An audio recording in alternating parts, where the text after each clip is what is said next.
Ventspilnieks Roberts Fišers, kurš sportistu aprindās kļuva slavens pateicoties uzvarai NACE pasaules čempionātā bodybuildingā, jau kādu laiku nopietni bija apņēmies popularizēt savu sporta veidu arī Ventspilī.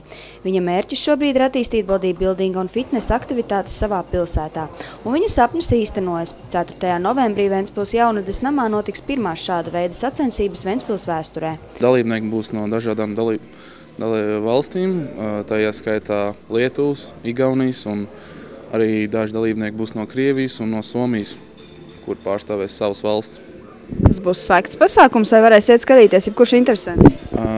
Ieeja būs bez maksas, un tāpēc mēs aicinām jebkurus, kam tas interesē, lūdzu nāciet un skatīties. Būs tiešām interesanti, mēs apsolam. Sacensības būs interesantas ne tikai ar sportu saistītiem cilvēkiem. Dalībnieki būs dažādās kategorijās, gan juniori, gan veterāni. Bodybuildings atlētika, kas ir bodybuildings ar svaru ierobežojumiem. Tas ir tiem, kas nevēlas pārāk lielu masu, sieviešu kategorijas, fitness un shape, Miss Bikini. Šeit būs apakšdaļas, kurās vērtēs, vai sievietes var veikt akrobātiskus paņēmienus, vai vienkārši parādīt skaistu ķermeni, vai arī veidot sev skaistu ķermeni pludmalē.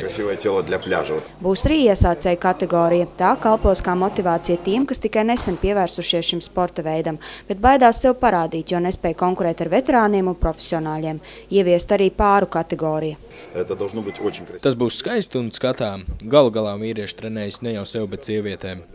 Pārējiem būs sacensības pozās, ja būt sinhronām kustībām, pozām un brīvā programma, kas visbiežāk līdzinās mazai izrādei. Jaunievedums ir kategorija dalībniekiem ar īpašām vajadzībām, jeb wheelchair fitness. Šie dalībnieki pierāda, ka šis sporta veids ir draudzīgs jebkuram, svarīgi tikai gribēt. Pagājušais veiksmīgi startēja lietuvietis Viktors Topoļs. Es jums teikšu, tas tik bija skats. Puisis ratiņkrēslā rāda ķermeni, kur daudziem slinkumus izveido tikai tāpēc, ka nevar atrast laiku. Tas tik ir skats.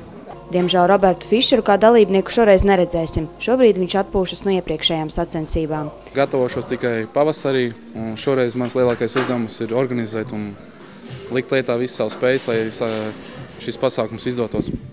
Bet es domāju, ka tu viens pats to visu nepaveic, bija arī kāds atbalsts vajadzīgs.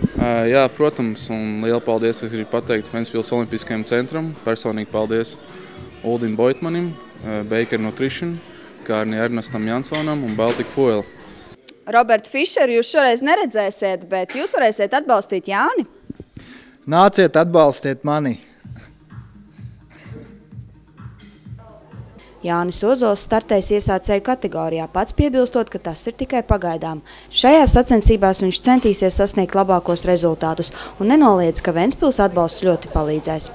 Tas iedvesma no Fišera, no Roberta Fišera, kad viņš ir mūsu čempions un gribējās vienkārši arī Ventspilu atbalstīt.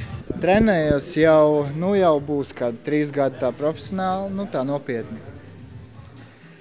Un lietas, ko dara, visu kaut ko. Man saka, ka jūs esat vienmēr izsalkuši. Izsalkuši? Tā ir? No kā? No treniņiem vai diētas? Nu jā, ir tā. Jo vairāk, jo labāk. Ēst vajag vairāk, protams, un tāpat arī treniņiem prasa savu. 4. novembrī Ventspils. Tiekamies! Gita Mārtiņsona, Andrejs Kulīgins, Kurzemes televīzija.